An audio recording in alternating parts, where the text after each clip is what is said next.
Olá, amigo professor, acadêmico e você curioso sobre os temas da educação física escolar. Sejam muito bem-vindos ao terceiro Leitura Dinâmica. Hoje nós iremos abordar Educação Física de Corpo Inteiro, Teoria e Prática da Educação Física, do autor João Batista Freire. Logo no início, você encontrará a Pedagogia do Movimento da Escola de Primeira Infância. Ele tratará sobre a educação infantil, atividade corporal e brinquedo, desenvolvimento motor, o papel da educação física no desenvolvimento infantil, uma viagem chamada Vida, o esquema motor, o surgimento da linguagem, os períodos do desenvolvimento infantil, a formação do símbolo, o mundo fantasia, o brinquedo simbólico, jogos opostos, brincadeira de trânsito, brincando de circo, brincando de esconde-esconde ou material pedagógico, né? Pneus, caixa de papelão, latas, copos plásticos, bastões de madeira, bolas de meia, garrafas de plástico, saco de estopa, tampinhas de garrafa, outros materiais. Vale lembrar que o João Batista Freire, ele defende as brincadeiras de rua. Já no capítulo 2 você encontrará Pedagogia do Movimento na Escola de Segunda Infância. Quem deve dar aula de educação física? A importância da educação física na escola do ensino fundamental. A educação do movimento ou educação pelo movimento. Atividades utilizando materiais como atividades com cordas, bolas, bastões, arcos, latas, atividades com copos, garrafas de plástico. Já no terceiro tópico, ele entrará como começar, por onde ir. Ele te dará alguns caminhos de como você pode estar planejando suas aulas com base nas unidades temáticas, nos temas ou que você irá trabalhar dentro da sua escola ou da área de atuação. Já no capítulo 4, ele trabalha sobre a respeito do jogo. Então ele vai trazer o conceito de jogo e ele vai abordar sobre a questão da cultura corporal, né, a cultura do jogo, o jogo dentro da escola. E ele vai falar sobre as perspectivas da criança, né, a importância do jogo, quais aprendizados que a criança aprende sobre o jogo e como aprende. Já no capítulo 5, cognição, ele vai trabalhar sobre o jogo da amarelinha, dia e noite, aumento em distância, aumento em altura, salto em distância, pegador, conclusão. Lembrando que a cognição ele vai estar inserindo alguns temas de aprendizagem, como a sequência lógica, né?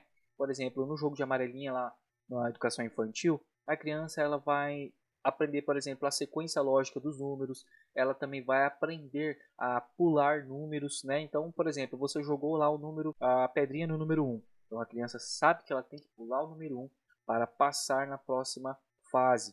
Então todas essas cognições, no caso, vinculadas à teoria do Piaget, né, sobre a questão da assimilação e acomodação, é muito utilizado aí pelo João Batista Freire também. Lá no capítulo 6, ele vai trabalhar sobre a motricidade, então atividades de corridas, atividades de salto, de giro, atividades com lançamentos.